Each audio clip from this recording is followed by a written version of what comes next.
Welcome back to Ask a Lawyer. Jordan Reiner and Kimberly Sabag from Leckers & Associates are taking your employment law questions. If you'd like more information on Leckers & Associates disability and employment lawyers and get in touch with them directly, visit them at leckerslaw.com.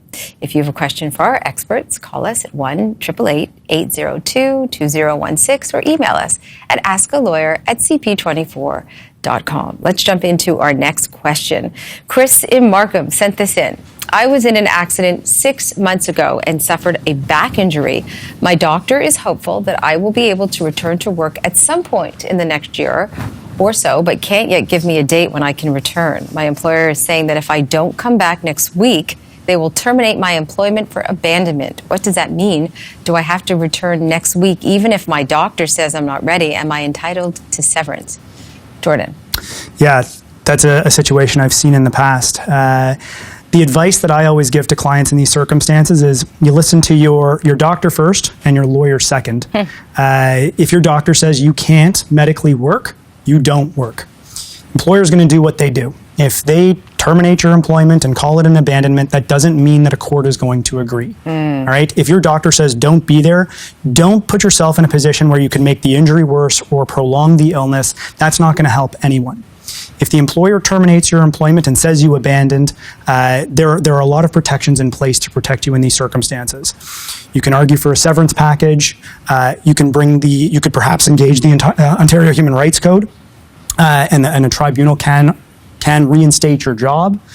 There are all kinds of things you can do in these circumstances, but the last thing you should do is go into work sick or injured. Right, because it's very scary, it's daunting when your employer tells you have to come back at this time and you really don't feel ready and you have medical advice saying otherwise. Absolutely. Just because the employer says it's an abandonment does not necessarily mean that's the case. And in this circumstance, I think we're very far from an abandonment here. Okay, let's take our next question from Sarah in Toronto. I have been working as an early childhood educator with a daycare for over 10 years. About 3 years ago, I was in a bad car accident that rendered me disabled.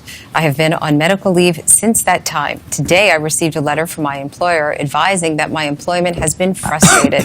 The letter only offers 8 weeks of pay for all the years I was employed. Is this legal? Kim. So there are a couple of factors that you really want to consider when determining whether it's frustration. A car accident is a pretty serious, and I know as an early childhood educator, typically, you're running after children. So it's a question of, have you been rendered disabled to the point that, you can't be completing the duties of your position?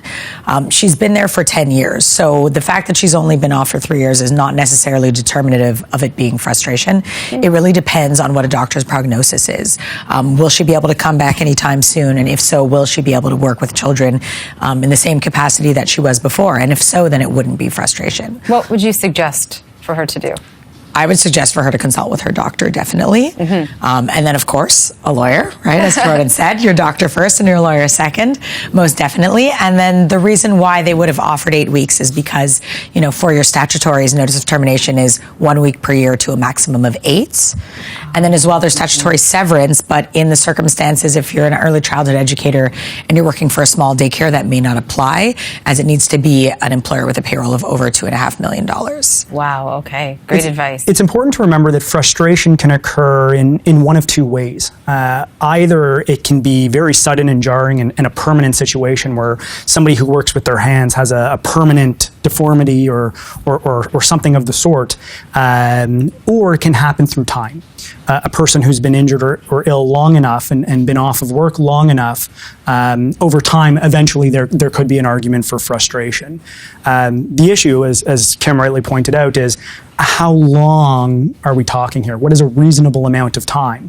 And the courts will take a very contextual approach in those circumstances and look at not just the fact that they've been off for 3 years, but where the person is in their recovery, how long they've been with the employment, were disability benefits provided, things like that.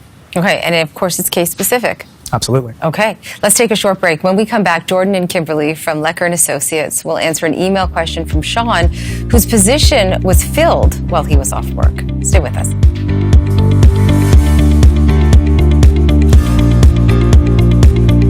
Do you have questions about your employment law rights that you need answered? Ask a Lawyer is here for you.